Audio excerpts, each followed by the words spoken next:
Well, good morning, ladies and gentlemen. Eddie Marcus here again, spokesman and advocate of basic human rights for all people. And yes, you guessed it. Here I am once again, right here in my hometown, Itta, Bena, Mississippi. And I'm so glad to be here today. But the thing that troubles me, ladies and gentlemen, is that I've come to Itta, Bena over the past couple of years. And I've made some posts that I've exhibited over YouTube and Facebook.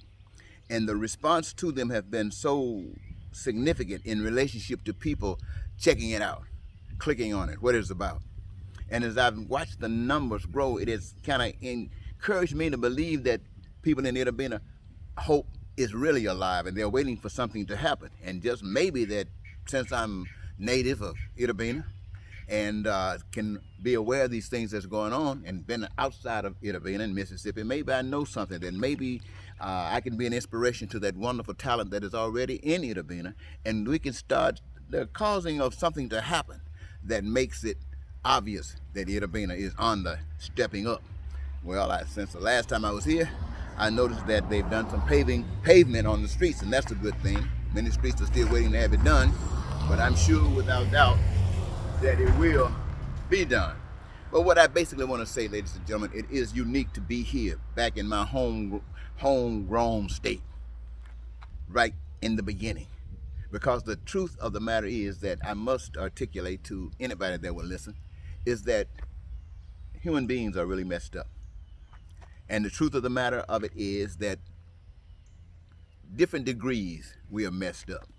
You've heard somebody say that there is no little lie, there's no big lie, a lie is a lie. There's no little sin, there's no big sin, a sin is a sin. So what we have to say here in relationship to what I'm trying to draw attention to right here in Mississippi is that we got to forgive everybody in Mississippi, and it'll be in Mississippi. We try to forgive one another. Now we can feel and sense that that is a profound thing to do, but it's not as easy as that.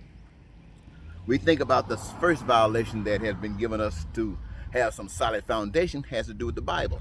When human beings were instructed to follow the manual, follow God, the manual was the Spirit of God. And to follow it, and you can be led down the path of nothing but righteousness. Violate that, and you would go, and there would be other things to indicate that you're on the wrong path.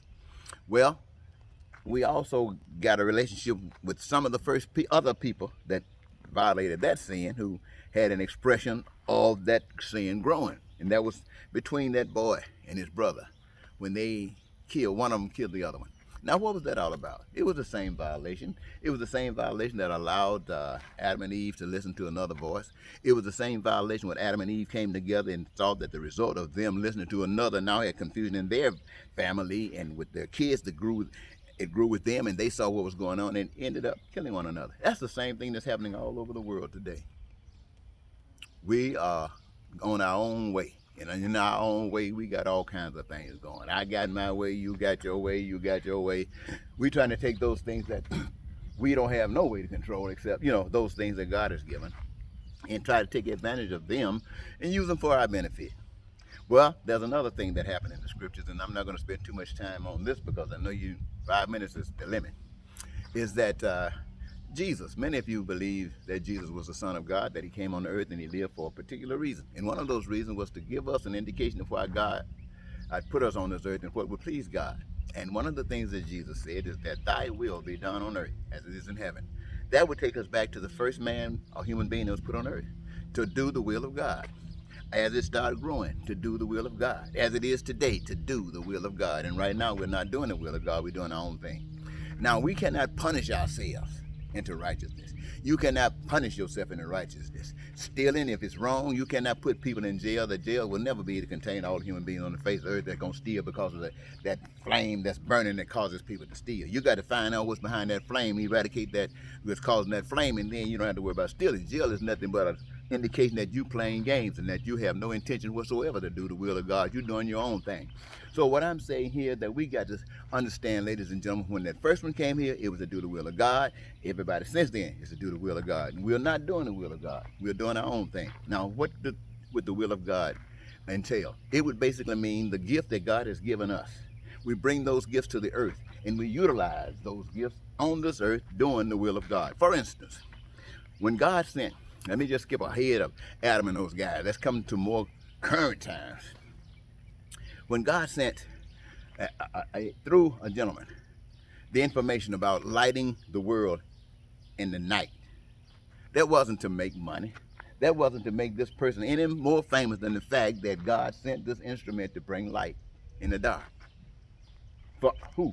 Everybody that wanted light in the dark. Another example, when they sent a person with a computer, what was that for? To make sure that information could be made available to people all over the earth, everywhere, just as instantaneously. Not to make money. That was a gift from God to humankind. Or the telephone. You know, the telephone does everything now. Some people call it their brain. But what was it for? For Apple and those guys to make money? Of course not. It was to bring a means of information, a means of communication with people all across the globe instantaneously. It was a gift from God for the human race. The telephone. The car, the same thing. A gift from God for people to utilize all over the human race. All over the human race. And not only that, when people come here to do those various things, to make spaceships, to go all in the places that in space where they go, all of this is gifts, or gifts, should I say, that comes from the same creator that made sure that all things that exist that we are familiar with do exist. And they're coming through us as an instrument whereby the world can be blessed. And as the computers come, as the cars come, as the houses come, as the food comes, as the water mains come, as the infrastructure things that come up, it's all a gift from God for us to enjoy life on earth as it is in heaven. Not to play for money, because money is a tool used by those who do not know God to separate power and blessings from others, believing that they themselves would have more or master if they did that. That's when they were able to build bonds and steal stuff from you and put in these big bonds to indicate that they had so much that was doing nothing but sitting there rotting while people were outside starving. So what I'm saying to you, ladies and gentlemen, today is this. We have to identify the source of the truth. And the source of the truth is the Spirit. It's not people talking about the Word of God, because they don't know nothing about God. They're just calling words and trying to express themselves in it. It has nothing to do with God. Somebody say, well, if that's what you're doing today, I offer no apology. Why don't I offer apology? Because every last one of you under this plan will have food, clothing, shelter, education, health care, a career of your own, choosing to participate in the process of all the things that exist, so it make you part on, and all you don't owe nobody nothing but your love through your service. So, Itta, Bena, things are not just going to happen. Let's stop getting mad with people who committed certain sins that we don't like. There are people who have murdered people. And you say, you killed my folks. Yeah, God requires, well, love, I won't say God. Love requires that they are forgiven. Now, you hate what they did. And you don't open it up so they have no problem in doing those things to other people. No, you find out what's behind and you eradicate that. You heard me say it earlier. And that will take care of all of those different kinds of crimes. So all we got to do is love one another. Every time we see something that causes pain and suffering, it's to teach us how to love one another. And let me say one example, then I'm going to leave you. When God put a man and a woman on earth, they were here to do a whole bunch of things that they do. But one thing was to procreate. To procreate. Every man, every woman, if you want to know a blessedness. Now, all you young people who get a chance to hear this, have you one sex partner, and choose someone that you want to be the mother of your children. Give yourself one sex partner, and I guarantee you that one sex partner will be the greatest sex you ever had in your life. And stick to it, because once you start switching around, you're confused. You think this is better. You think this is better. You're going all over town having sex with everybody, looking for a different excitement, when you could have had that same excitement with sticking that one person. Anyway, I got some more that's going to come back a little bit later on, ladies and gentlemen, but I just want to introduce myself back on the scene for a minute.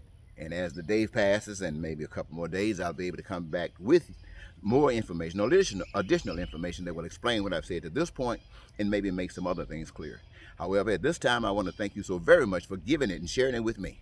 And until next, this is Eddie Marcus saying goodbye.